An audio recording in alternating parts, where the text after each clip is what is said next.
Brooks Running has a new shoe for you runners out there. Did you hear that? Better turn up your volume. In fact, turn it up to the max. Introducing the all-new Ghost Max. It's got all kinds of things to make your knees and ankles feel protected, like Max Cushion, Max Soft Landings with DNA Loft V2 foam, and Max Smooth Rides with their Glide Roll Rocker. Feel better on your run with Ghost Max. Learn more at brooksrunning.com. Maruchan superfans are everywhere. From the busy moms who want to deliver maximum flavor in a flash to dorm room diners who want to put some slurp in their step. There are a ton of copycats you could use, but if you want to bless your bowl, there's only one true Maruchan. Whether you choose instant lunch, ramen bowls, yakisoba, or restaurant quality gold, Maruchan is the only ramen worth obsessing over. Smiles for all. Maruchan. See what all the ramen hype is about at maruchan.com. The kettle's boiled, Vic. Great. Perfect timing. Just a dash of milk for me, please, mate. Here you go. Shall we get started then?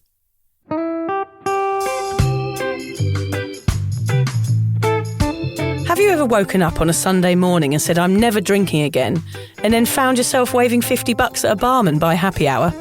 Are you wondering why everyone else can stop at 1 while you head to a dodgy after-party with a weird bloke called Disco Dave? If so, it might be time to take a deeper look at your relationship with your reliable social crutch, alcohol. On each episode, we'll investigate our own dysfunctional dealings with booze and find out if it's possible to stop this deeply ingrained habit before things get too messy. Yep, we're going to open up a shame shed of humiliating drinking stories to help you understand why waking up from a booze coma each weekend with a kebab sticking out of your top pocket might actually be negatively impacting your health. Hamish and I are here to delve into what it's like being sober, an unwanted warts and all look into why giving up those cheeky pints or putting down those mummy wines will make you feel happier, help your anxiety and mental health, and turn you into the most sparkly, authentic version of you. Won't that mean I become boring though, Vic? Well, Hamish, we'll just have to wait and see. I'm Victoria Vanstone. I'm Hamish Adams-Cairns. And this is Sober Awkward.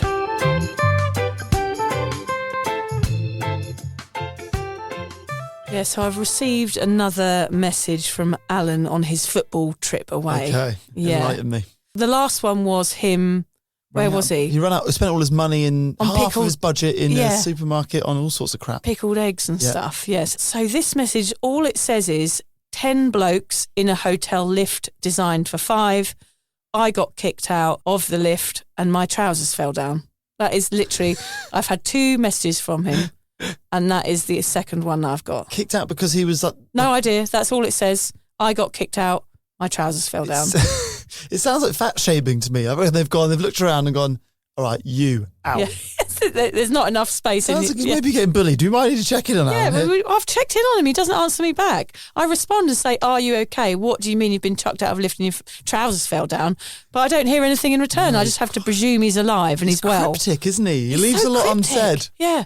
How are you anyway? You good? I'm very well. You've been away, haven't you, Vic? Yeah, I just went to Fraser Island actually for 4 days. It was lovely. It had perfect weather. The interesting thing was that we sat by the pool and I felt like a bit of a Billy No Mates because people on holiday, it's that thing. They were just drinking from morning until night. Yeah. And trays of drinks going past my eye line, back and forth all day. And I didn't feel like I had a craving, but I did definitely feel like the odd one out. Felt like you're missing out or feel like you were just... No, because I don't want to drink anymore. Yeah. It's not that. I'm not missing out, but I just feel like the odd one out. Like if I was to strike up a conversation with somebody next to the pool, they would probably say, well, why aren't you drinking? Like it felt like everybody was getting stuck in. There were a few weddings going on there as well.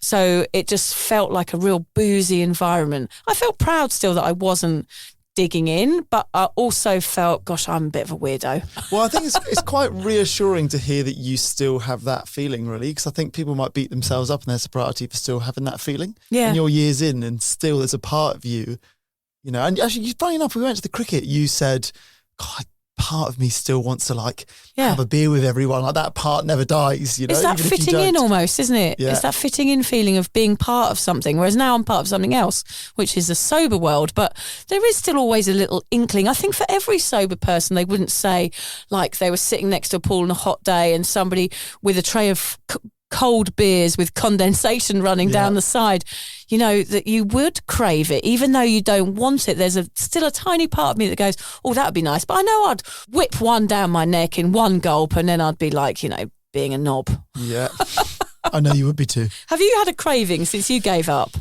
Not really. I mean, I've spoken on the podcast about that day that I rented the car. Of course, yeah. And so that was like a holiday and I was stressed and it was sundowner drinks. So that was my hardest moment so far. But I definitely felt like I'm missing out at times, but not so much like a craving, not like a, you know, where it just takes over your whole mind and you can't think of anything else. I haven't had that yet.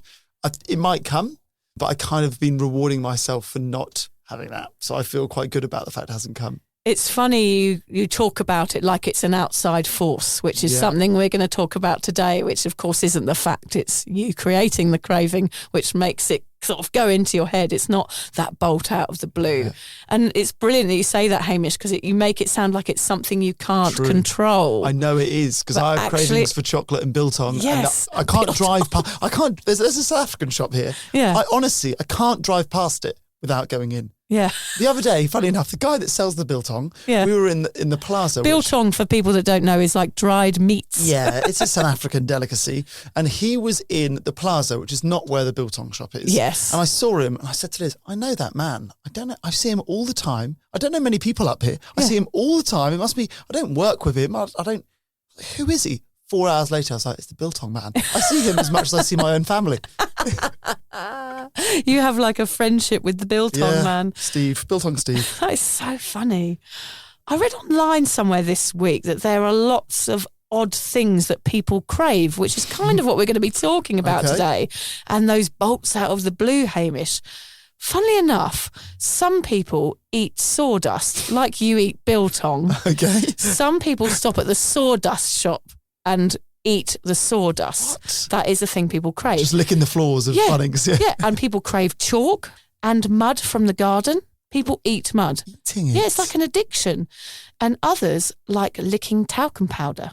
Wow. Sniffing furniture polish is another one. And one woman in the UK ate over 1,000 sponges during her pregnancy and still craved them after giving birth. Like washing up sponges. Yep, I bet she had to soak up a bit of shtick after that. Very good. Oh, I bet she absorbed a few sick jokes. No. Oh no, she's on a roll. I hope it didn't rub off on her kids. Am I getting anywhere with these sponge-related jokes, Hamish? That's good though, pretty good. Because what I'm saying is there's loads of weird cravings in the world. It's not just alcohol. And we feel like they're bolts out of the blue, like you say. Is there anything in particular you crave, Hamish? Heavy petting than a bacon sandwich. Oh, that's lovely. And biltong. And biltong. Yeah. Actually, Hamish, this kind of is what we're talking about today with the help of a special guest. Yes, today we are talking about cravings, and I'm so excited to welcome William Porter back on the podcast. We don't normally have guests on Sober Awkward, but when Vic and I stumble into a topic that stumps us... Don't bring my stump into this, thank you very much. And we bring in the experts. William Porter is the author of the amazing book Alcohol Explained, and last time Vic and Lucy had him on Sober Awkward, he broke down the day in the life of the overdrinker. It was one of our most popular episodes. His explanation on how cravings work was so insightful and mind-blowing that today we want to go deeper and dig into that one somewhat confusing yet important role cravings play in sober life. Yeah, and especially seeing as it's nearly Christmas, we want to give you an insight into those feelings and how to avoid them. The science behind problem drinking has fascinated me ever since I quit, mostly because there are times that I desperately wanted to stop drinking but I couldn't achieve it. Why was this? I didn't feel like an addict, yet if I did want to slow down, cravings to drink obscured my good intentions, and it was the craving that had me reaching in the fridge for a bevy. Now, I know we call Haim the normal drinker, and even he still feels cravings creep up on him sometimes. So I guess the need to drink encompasses everyone, because if there was no need, no one would do it. That's right. I think all people that have ever drunk, be it problematic or not, have felt the urge to consume alcohol. I know I crave a cold beer on a hot day, or a wine at sunset, a bubbly on Christmas morning, all associations that created this need in me. A need I more often than not chose to fulfill. I wonder, are these feelings like bolts out of the blue? Was habit forcing my hand? Or was there something in my brain that I could have controlled? Could I have avoided some of those awful hangovers? Well, it's the $1 million question, Hamish. Can people learn to control cravings? Just a quick heads up, this episode was one of the first that we've ever done remotely. And in case you didn't already know, Vic and I are not the most tech-savvy people. We are not. We are useless. We were ripping our hair out. Pulling our hair out would be an understatement. We were ripping our hair out. There was a lot of connection issues. There was a lot of microphone issues. We nearly had to can the whole thing. So the audio quality is not the best, but the content... Oh, the content is so good. It's worth it. So stick in there. And I'm sorry if it's not the perfect audio, but it is worth you gritting your teeth through.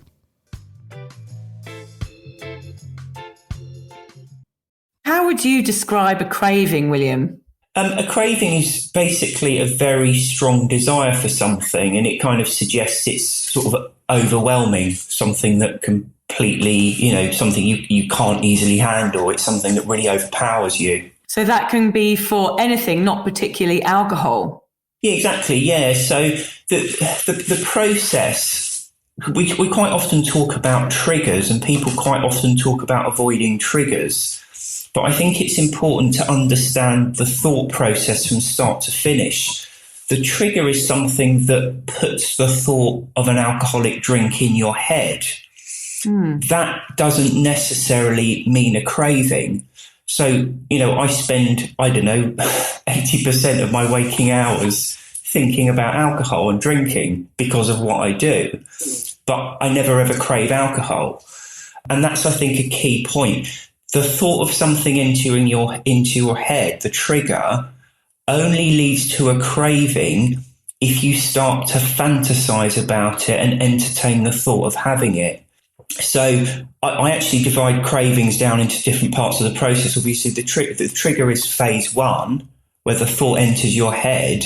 But phase 2, and this is really the key point, what do you do with that thought of alcoholic drink? And if you start sitting there thinking, wouldn't it be nice to have, the glass of mulled wine on Christmas morning, or the champagne, or whatever it is, you're immediately putting yourself in quite an unpleasant situation, because you're basically torturing yourself with the thought of something that you're trying not to have. And that's not a pleasant place to be. Now, that on its own is quite destructive.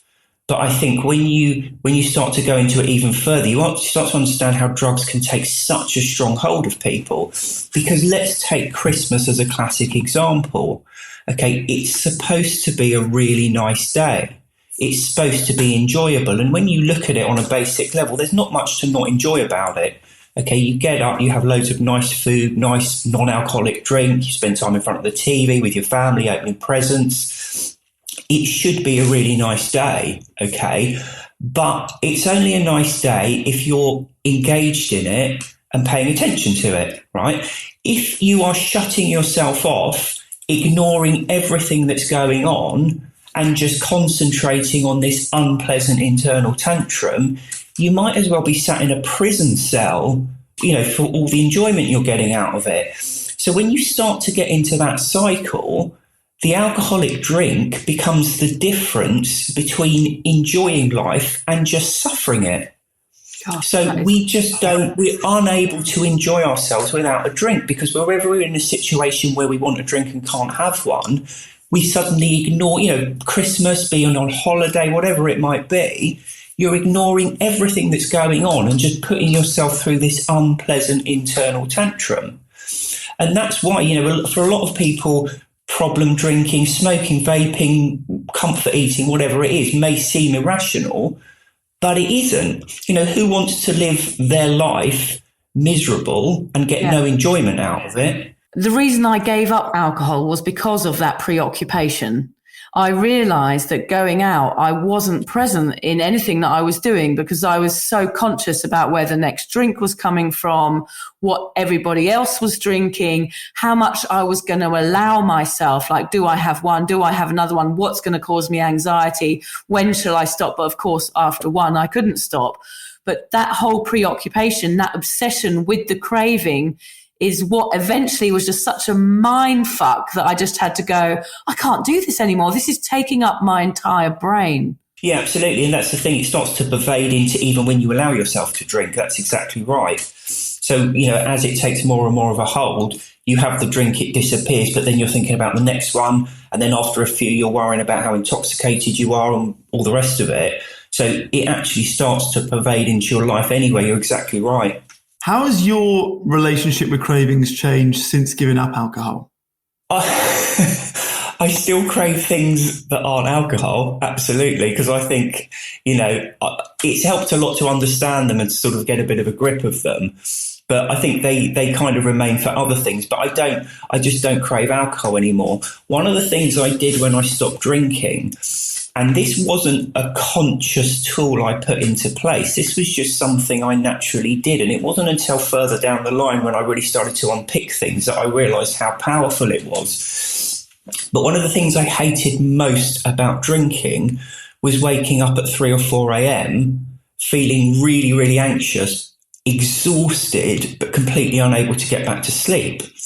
When I made the link between alcohol and that insomnia, and understanding that it was chemically induced by the alcohol, so unavoidable every time you have a drink, every time after I quit that I thought, I'd like an alcoholic drink, I'd stop myself and just go through the reality and think, well, hang on, you think it will be really nice, but when you have that drink, you guarantee yourself waking up at 3, 4 in the morning, feeling anxious, really tired, but unable to get back to sleep, and spending the whole next day exhausted.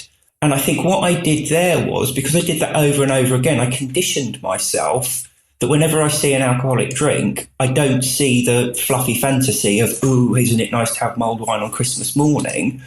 I just think, oh my God, that's horrible. I don't want to be waking up like that. And the key there, the reason it's so important is because if we go back to what a craving actually is, when the thought enters my mind now, it doesn't veer off into the craving, i.e., I really want this, and start fantasizing about it. It goes off in a completely opposite direction, which is, I'm so glad I don't have to do that anymore.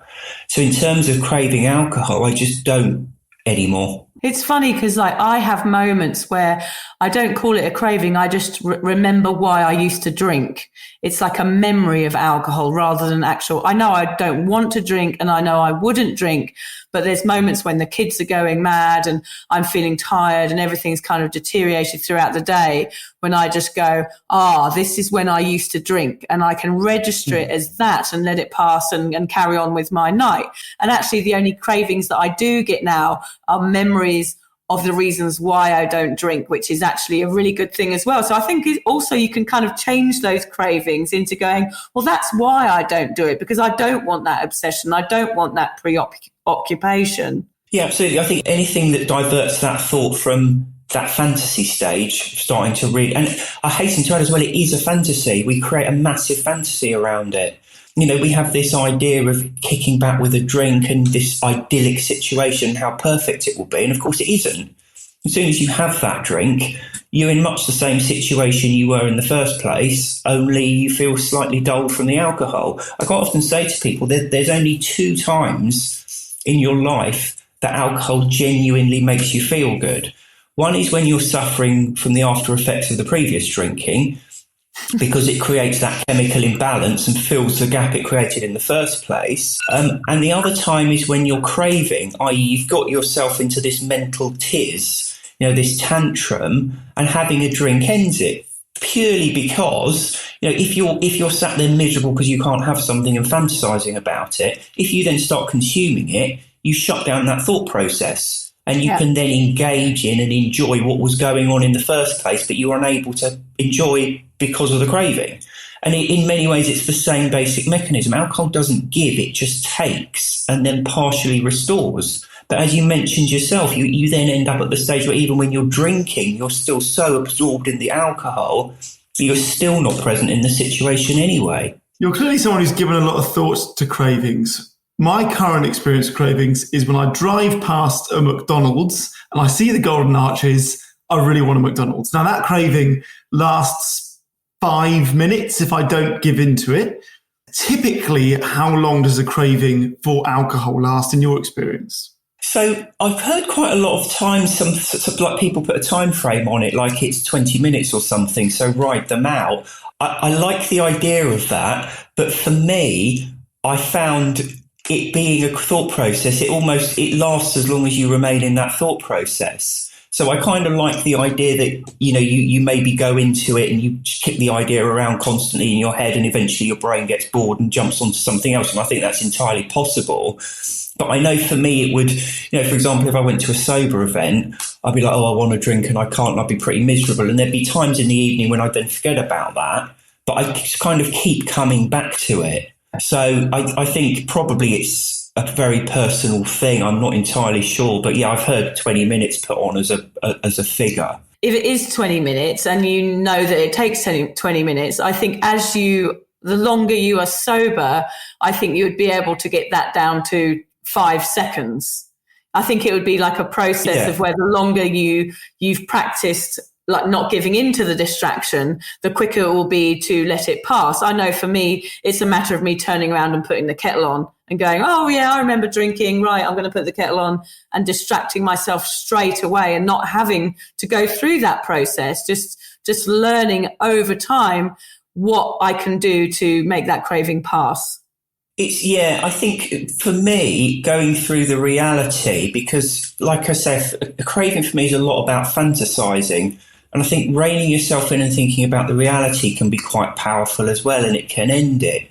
Because particularly if you've gone a few days without drinking, what you're thinking about the alcohol will do for you is not the reality.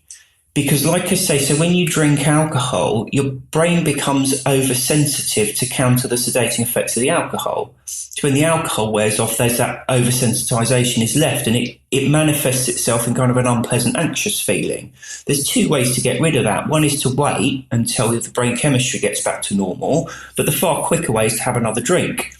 And that restores that chemical imbalance and makes you feel an awful lot better. When you've stopped for a few days, you may sit back and think an alcoholic drink will make me feel really, really good, because it used to make you feel good when you were drinking regularly because that chemical imbalance was there all the time. But after a few days, that chemical imbalance is gone. So when you have an alcoholic drink, it doesn't do what you think it's going to do anyway. It just makes you feel slightly dulled and not very good. And this is what a lot of people, when they go off the rails, they go off badly, because you have a drink and you think, that doesn't feel right. So you have another one, it wasn't strong enough, I need more of them. So you end up drinking loads and loads of them. But that's something else to bear in mind. What you're thinking about, the lure is an illusion. So true. And all of those people that are thinking about Christmas Day tomorrow, I know that when I meet people, it's always an event or a day or something that they're, oh God, this is where my sobriety is going to be tested. So they've got this fantasy already in their head, well, it's going to be Christmas Day, so I'm going to have a few drinks and that's going to make things better. That's going to make my Christmas Day better. But actually what you're saying, that isn't true. And the reason you keep on drinking on Christmas Day, because you have that first one and go, oh, Christmas Day is exactly the same as it was an hour ago before I had my first drink. I better have another one now to make sure I really make Christmas Day more joyful. Yeah, I think one of the reasons Christmas Day is such a big one for people is because, let's be honest, we don't just drink Christmas Day, we drink Christmas Eve. So you wake up feeling awful. So it is really nice having a drink on Christmas Day because it makes you feel normal. But if you're not drinking anyway, you wake up in that position. You don't need a drink to feel good. And that's kind of like the basic physiological process that's constantly drawing us in with alcohol. It's particularly difficult, I think, with alcohol because people make such a big thing about it. Because so many people drink, because so many people need alcohol to enjoy themselves, people put this whole thing around, get out the nice glasses and all these so-called fancy drinks. And you feel like you're missing out on something. It's probably very similar to 50 years ago where people would bring out their cigarettes or cigars after a meal and they'll sit around there smoking. It's a very similar mechanism. It's funny. It's like so much we talk about in sobriety, this craving in this case, or any kind of infatuation with alcohol takes over the logical brain. Like you want that drink, but that it's not going to solve whatever it is you're looking for. I guess for anyone in the sobriety, avoiding a craving is probably almost impossible. Both of you have been sober for years and that thought still comes up whether or not you call it a craving or not. So what are the best ways to get over them? We talked about just trying to move your thought onto something else, try and distract it with the next thing. That's obviously easier said than done. Have you got any tips that people could use when they feel a craving come on? Yeah, so I think for me and a lot of people, changing mindset is the key point, because we almost have two versions of alcohol. You have like society's view of alcohol generally, that it's fun, it tastes good, it helps human bonding, it helps to really put the icing on a cake on certain events. And then we have another view of alcohol. It's a carcinogen, it tastes foul, it does nothing for you other than to make you feel slightly dull before leaving a feeling of anxiety when it wears off. It causes these psychological processes that are so unpleasant, and then help you by taking that process away. So it gives nothing. It just takes and partially restores. And you've got these two views of it.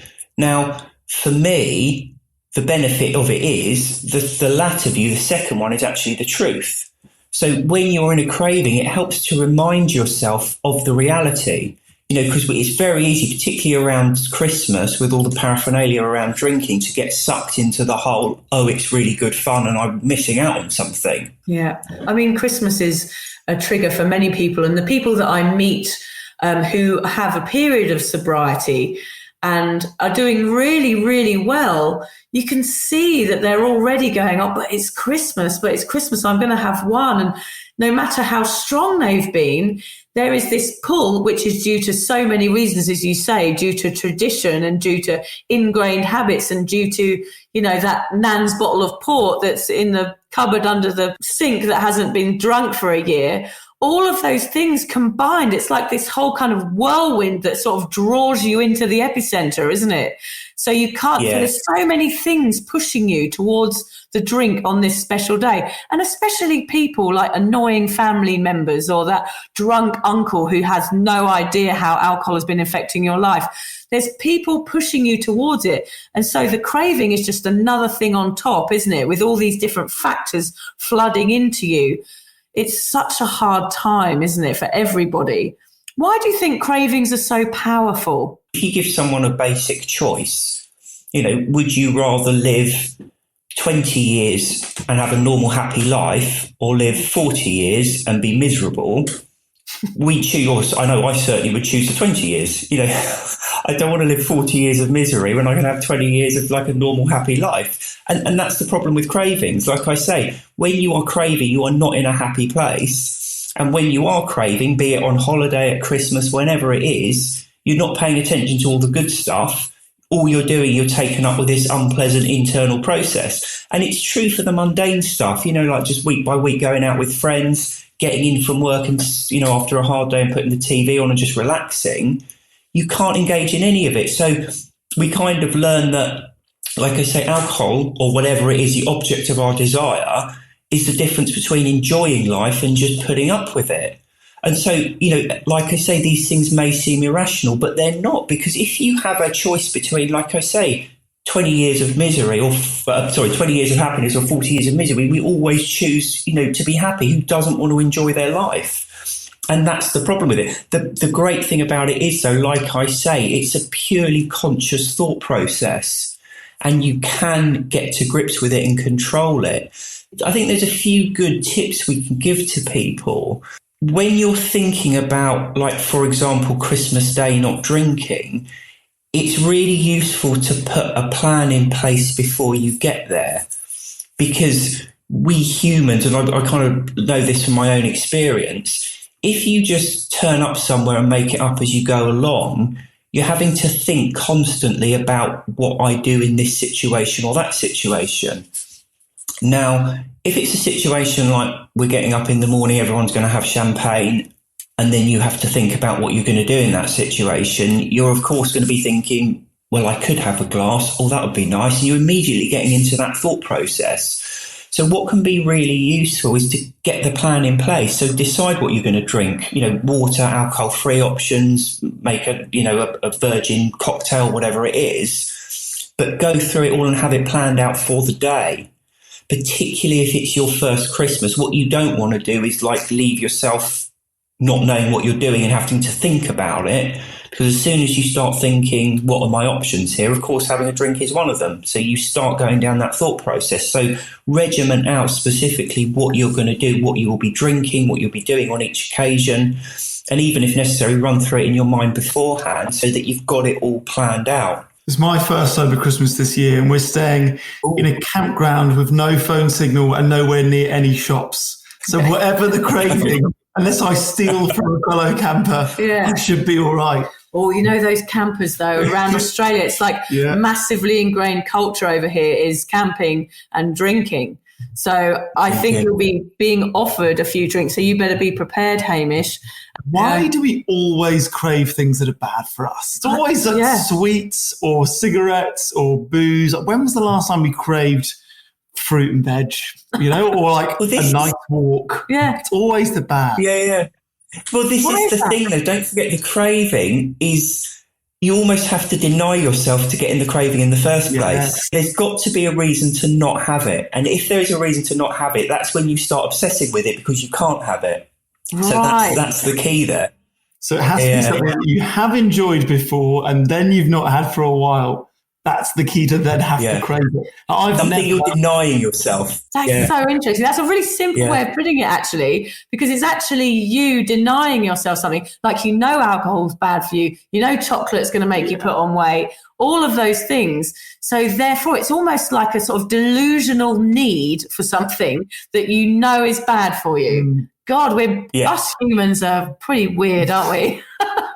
Think of it. It's like one of the oldest stories ever told is Adam and Eve and the apple. It's you can't have this. Oh, well, in that case, I want it.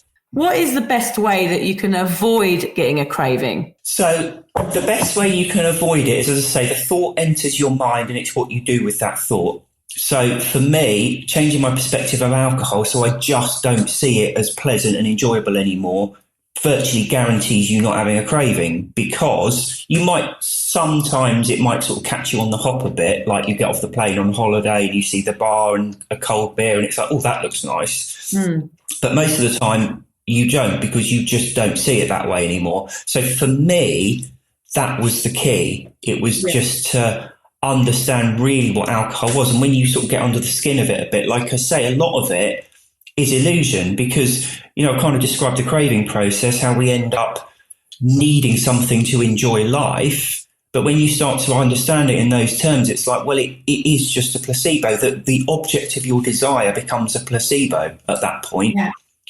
It's just to take you out of that thought process and let you engage in life again. And I think when you start to understand that, you start to understand why alcohol appears so crucial, but actually isn't. And I think when you get to grips with all of that, and for me, certainly, again, tying it in with some of the more negative sides about it. So, I've already described how alcohol ruins sleep.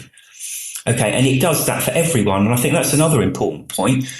We tend to look at people drinking and envy them, whereas actually we need to reverse that, because when I look at people drinking, I don't envy them, because I just think you're going to be awake at 3 a.m, because that isn't something that just affects people who drink a lot. That affects everyone who consumes alcohol. So I think kind of changing your whole approach to it really, well, certainly for me, that was key in getting to grips with everything. I think that does take time, like we spoke about before. Like for me, I didn't realise when I gave up drinking that it wasn't just giving up drinking. It's the longer you do it, the more you understand it and educate yourself on it. You see the bigger picture and you're like, oh God, why would I ever do that again? So that's when you get really strong in your sobrieties, when you look forward to Christmas. Like I look forward to Christmas now because I know I'm just going to have an amazing day. I'm going to enjoy all the things about Christmas that I love, which is opening presents and seeing my kids opening presents and seeing my husband's awkward face when my mum gives him a horrible jumper for the 3rd year running. Those are the things that fill me with joy now, and not to have those cravings, be without the preoccupation is the joy for me. But that, I think that does take time. And I think a lot of people listening to this podcast tonight on Christmas Eve will be in early sobriety and feeling, on shaky ground and feeling nervous about this first Christmas without alcohol, like you, Hamish. And I think just being able to understand the bigger picture and seeing that, look, it is all it's doing is going to make you feel shit. And it is a fantasy that it's going to make you feel good. Just thinking about that at the time and on the day, and just sitting down for a moment, or taking yourself out into the garden, or going for a walk, and actually thinking about the bigger picture, like, is a really, really good way to learn how to rid yourself from all of these thoughts about alcohol being the thing that you should do right now. Sounds to me like just giving up and going cold turkey is tough, because then cravings can come in and get a hold on you. If you do educate yourself, you do listen to a podcast or read a book like yours, or go to AA, do a course and actually understand it, then that can help you, like you did, William, reprogram your brain into looking at alcohol as something that's not to be craved, that only has negative effects. Yeah, absolutely. That's it. Gosh, so what are you doing tomorrow for Christmas, William? We're just at home tomorrow, so my Christmases are always fairly easy. We don't have like loads and loads of relatives over, so it's always quite an easy one for us. And I always try and get out with the boys as well to the park for a bit and go for a bit of a run around, because that's always quite a pleasant thing to do. It is always nice when you go out and do something physical and then get back in. It's always quite nice. So, but I think that the thing is as well, it's probably just worth mentioning, Christmas is different when you're not drinking, but it's different because you're enjoying the actual occasion rather than the alcohol. Certainly for me, Christmas was good and fun because I could just drink unrestrictedly all day. In which case, bit point, I might as well just sat at home on my own and just drunk in bed or something, which is what it ultimately comes down to. Now, when you remove alcohol, that isn't there. So you actually start enjoying what is there, the actual real Christmas itself. It almost feels sad, doesn't it? I do feel sad a little bit about my past Christmases because, as you say, I always woke up on Christmas morning. Christmas Eve in England, all your mates were back from uni, the pub was full. You'd always have the biggest night on Christmas Eve. And I used to wake up on Christmas Day feeling hungover, and then I'd drink through it. And it just became a drink-a-thon. There was nothing else. There was no joy. I feel like now I'm starting to relive that childhood joy that I used to feel about Christmas growing up before drinking came on the scene. And I think that's something that comes with sobriety. It's a real, I don't want to use the word blessing because I don't want to sound like a wanker, but you do feel more blessed about on Christmas Day when you're sober because you get to indulge in all the joy of it, which is lovely. All those wonderful things that happen, you get to appreciate it more. But I think we talk a lot about how sobriety is an opportunity to reconnect with that sort of childish side of you. We talk a lot about that authentic joy and how it's not, none of your emotions are governed by being drunk. You're not making the highs higher and the lows less painful. So I guess I see what you mean by that. And Christmas Day for a child is the greatest day of their life. Yeah. If I can feel anything close to what a 5-year-old feels on Christmas Day, then you have made it. But just think, Hamish, Hamish has got a newborn. He's just got a 6-month-old baby. And imagine this Christmas Day, now you've been sober for a few months. Imagine waking up and drinking all day. You just wouldn't do it, would you? Yeah. It would be, imagine waking up with a hangover, having to look after a kid all day, and it being Christmas Day, and you'd have all of that joy ripped out of you because you're hungover, you're giving presents, and you just feel like shit, and you're probably running backwards and forwards to the toilet. There's no joy there, is there? No, there isn't. I think that's another key point as well, because when we think about drinking on Christmas Day, we always think about the first drink because that's the drink that makes us feel good because we feel rubbish from the previous drinks, and that's the one that makes us feel good. So we always think about that first glass of champagne or beer or, mulled wine or whatever it might be. We don't think about the 15th when you're slumped on the sofa comatose at, 4, 5, 6, 7, 8, whatever time it is. And that's the reality of Christmas drinking. And again, that's what I'm talking about. Think about the reality. When you're drinking at Christmas, the first couple of glasses is really nice, but only because it's making you feel as good as you felt before you started in the first place. And then the rest of the day, you're just sort of slumped around comatose, not really doing much of anything. You eat, you fall asleep on the sofa. People don't fantasize about the latter part of the day when they kind of had quite a few drinks and they're just not feeling much of anything. And that's the trouble with alcohol. It dulls everything. So it might dull the bad, but it dulls all the good as well. so many people all over the world. Like, it's like, actually, people, that this isn't making you feel better. Like, you almost want to shout it from the rooftops. I guess which is why you do everything you do and why we do the podcast and everything, is because it's like, look, people, look at the reality of it. Look at the fantasy. Like, that one drink, it turns messy. It's not as simple and straightforward. It isn't joyful. It's actually really ugly. It's not a great thing to be doing for anybody. And it's funny how I was so sucked into that, and how we're all so obsessed with alcohol and this booze worshipping culture in which we live. It is so annoying. Yeah, it is. If you ask a room full of people, hands up who thinks alcohol, a night out or Christmas or holidays are more fun if you have a couple of drinks, everyone puts their hand up. But if you say to a room full of people who is reliant on a chemical substance to such a degree that you can't enjoy or cope with life anymore, no one puts their hand up. But it's the same question. Do you know what I mean? I love it. We have this really warped view of alcohol, and it's ridiculous. That is such a simple and good way. That is why I love your writing. That is my favourite. That is the best quote ever. One of the reasons we wanted to get you on the podcast to pick your brains about cravings is not only you know a lot about sobriety, but also I understand you've just written a new book about smoking as well. Tell us about that. So that's a jointly written book with Annie Gray. So we've kind of melded our two approaches to talk about nicotine and vaping in particular.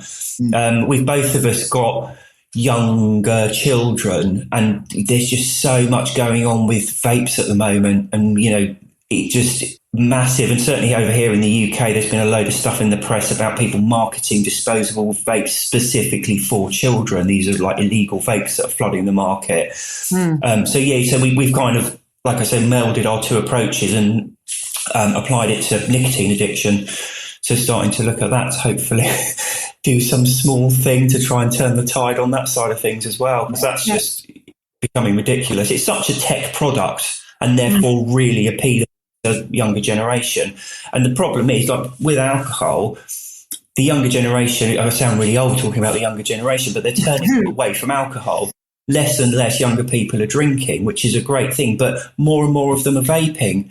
And one of the terrible things is you hear over and over again people saying, I would never smoke, but I will vape. So these are people who their gateway into nicotine and addiction generally are vapes, because, as I say, like, it's really appealable to younger people because it's this nice tech product. What did they find out? Do they know the effects of it yet? So we don't know. They don't. I mean, it's the bottom line is, so cigarettes have got lots and lots and lots of bad things in them. Vapes supposedly don't. But the fact of the matter is they both have nicotine in them. So at a very basic level, you can say, well, is nicotine good for you? And surprise, surprise, it isn't. And I guess also what you're doing by vaping is creating an addiction, therefore creating a craving for something. Yeah, what we're talking about right at the beginning about how you crave alcohol, chocolate, all the bad stuff.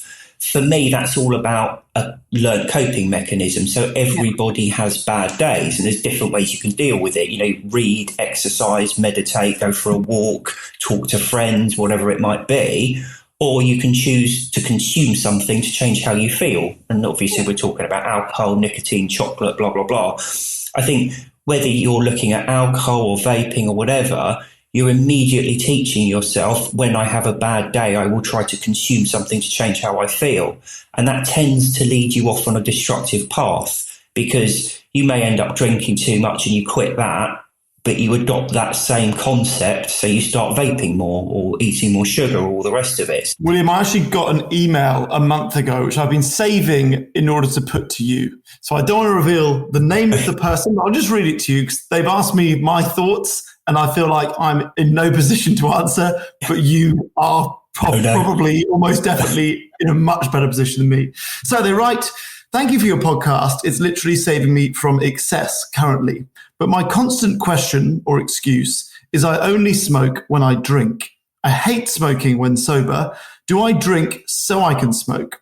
A little background is my past life is mirroring yours. I'm clearly an alcoholic. First time I've said that, maybe to others, I say I have an unhealthy relationship with alcohol. But when I drink, it means I can smoke. And then I drink more, and it's a whole waterfall of allowance. And then it all feels so good. I've tried to Google this, but how do you separate the two cravings? Almost like my brain wants a cig, but I won't get that unless I drink wine. What are your thoughts?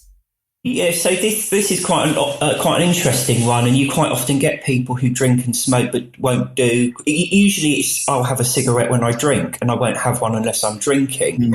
There's a few different things in there worth mentioning. One, that nicotine is a stimulant. Okay, so it tends to sit quite well with drinking, because when we're drinking, it's a sedative. So it's almost like taking the two to get back to normal, if you like. It's that kind of weird situation. But it also, I think, opens up the whole thing about, because quite a lot of time people will, certainly in the early stages, only smoke in certain situations. But it's kind of like what I mentioned before about when you start craving, you're allowing yourself the possibility, it's allowing yourself the possibility of having it. What you can quite often find is people who are physically dependent on alcohol, so they go through the entire withdrawal and relieving the withdrawal process on quite a deep and significant scale, but they don't drink during the day, and they're okay with that. It's when they get to wine o'clock, that time in the evening, and people can struggle with the concept that they're addicted because they wake up in the morning and they don't drink, and they go a significant part of the day without drinking. But don't forget, addiction isn't just the physiological, it's that psychological craving process. And with alcohol, more than any other drug, we have these almost arbitrary rules about when we can and can't do it. So for a lot of people, smokers, for example, when they're regular smokers, it's fine for them to wake up and have a cigarette or hit the vape. Whereas if you're a drinker and you do that, that's like a massive no-no. Getting up first thing in the morning and drinking is like a huge issue. So a lot of us, we will wake up in the morning, we will feel rotten from the previous night, and we would feel a whole world better if we had a drink first thing, but we don't drink in the morning, so it doesn't even enter our periphery of consideration, if you like. So we don't crave it in the morning because we just don't drink, so we don't start fantasizing about it or thinking, it'd be really nice to have a drink now. And we drag ourselves through the day. But when we are allowed to have it, that's when the craving kicks in, because when it gets to 4 or 5 o'clock or lunchtime or whenever it is you allow yourself a drink, that's when the craving kicks in, because that's when you start thinking, wouldn't it be nice? I'm so miserable if I can't have one, blah, blah, blah. So it's a similar thing with smoking. So you have people who they won't allow themselves, or it just doesn't enter their consideration to have a cigarette at a certain time unless they're drinking. So you have a drink, and then, of course, the thinking about smoking kicks in, and it all comes in together. And as I say, it kind of ties in quite neatly anyway, because they're stimulants and depressants, stimulants and sedatives, so they cancel each other out. So you're having the two of them at the same time. And it's just about habit forming, isn't it? It's like you just correlate the two together. So therefore you create the craving yourself. So that lady, she's actually creating that because that's what she wants, or that's what she thinks she wants. So amazing. Is there an easy fix other than just not drinking? What advice can I give them other than you just don't have that first drink? Yeah, I think that is the answer. And it is, it's a difficult thing for a lot of people, but, that's certainly the advice I would give people. I can explain in a lot of depth why drinking is not what you think it is, and hopefully change people's perception so that they find quitting either, easy and enjoyable, or certainly easier and more enjoyable than it might otherwise be. But I can't ever advise people to continue or try and moderate, because it's inherently difficult anyway. And it is a lot of the thing when you introduce one drug, when it leaves, it starts to leave that unpleasant feeling. So you're constantly reaching for something to repair that damage. And that's particularly so like smoking is a stimulant. And if you smoke more than you're used to, same with caffeine, it leaves you feeling a bit uptight and unpleasant. So, when you have too many coffees in the morning, you have that unpleasant feeling from too much caffeine. An alcoholic drink will take the edge off that nicely because it's a sedative. So if you start smoking cigarettes alcohol goes very well with it because it takes the edge off that unpleasant feeling. Yeah. So the nicotine starts to wear off and you're smoking another one and another one. But as the stimulant builds up, you're left feeling more and more anxious. So actually, that's why the two of them go quite well together, because they take away the unpleasantness of having too much of the other, if you like. I mean, there's people going to be listening to this who can't ever imagine giving up drinking or giving up smoking or giving up, the Quality Street on Christmas Day. But I think we both know, and I think what Hamish is learning is that it is possible to stop drinking and to enjoy Christmas Day and to not have cravings and to actually look forward to these big events and look forward to being sober. Because I think, as we have both found out, there are no downsides to stopping drinking. It is only good results. Would you agree? Yeah, absolutely. Yeah, definitely. I think when you've been through the last 20 Christmases or whatever drinking all the time, it is going to be different. And change is something a lot of people are naturally adverse to. Another thing that can be quite helpful for people is try to, and I know it's quite difficult, but try to sort of take a step back emotionally from it. So I used to find it really interesting, like you did the other day, to almost go out and think, right, I'm just going to do this thing and just observe like a scientist or something and just see what happens. Yeah. And it's really interesting going out watching people drinking lots of alcohol just to look at them. Yeah, it's brilliant. I actually really enjoy it.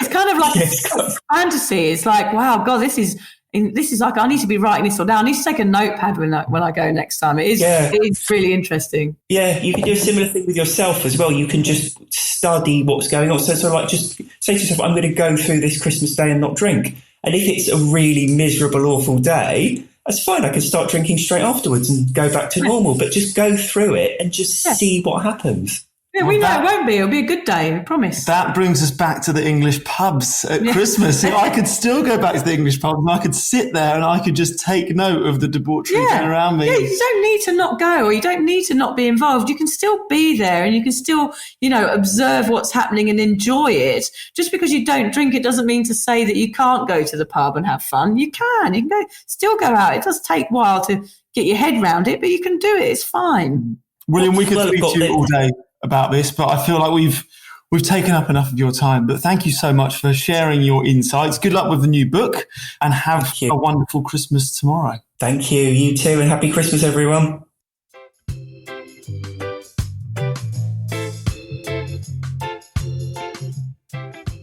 Wow. That was the most incredible insight. Yeah, we want to thank William for being here today, all the way from the UK. And don't forget that his amazing course, Alcohol Explained, is available on the Cuppa community. And with your Cuppa 10 discount, you can get all 78 modules for about £38. It's a bargain, and this course is essential if you're new to treading this sober path. It so clearly explains the truth and science behind booze. So I'm going to finish the podcast today with a quote. It's from Matt Haig's book, Notes on a Nervous Planet. He says, "The cravings for the thing is rarely met by the satisfaction of getting it, and so we crave more, and the cycle repeats. We are encouraged to want what will only make us want more. We are, in short, encouraged to be addicts." Oh, that's so true. That's a lovely quote. I like Matt Haig. He's an English writer who writes a lot about his anxiety issues that he's had in the past from living in Ibiza. It's really interesting. Tough place to live sober. Yeah, especially if you've got panic attacks, you'd just be on a cycle of trying to cure the pain, wouldn't you? Absolutely. Yeah. So big thanks to William Porter today, because we always get such a huge amount out of every time we speak to him, and he's a bloody sober superstar. Thanks, guys. Have a Merry Christmas, a Merry Christmas Day, and you'll hear from us on New Year's Day.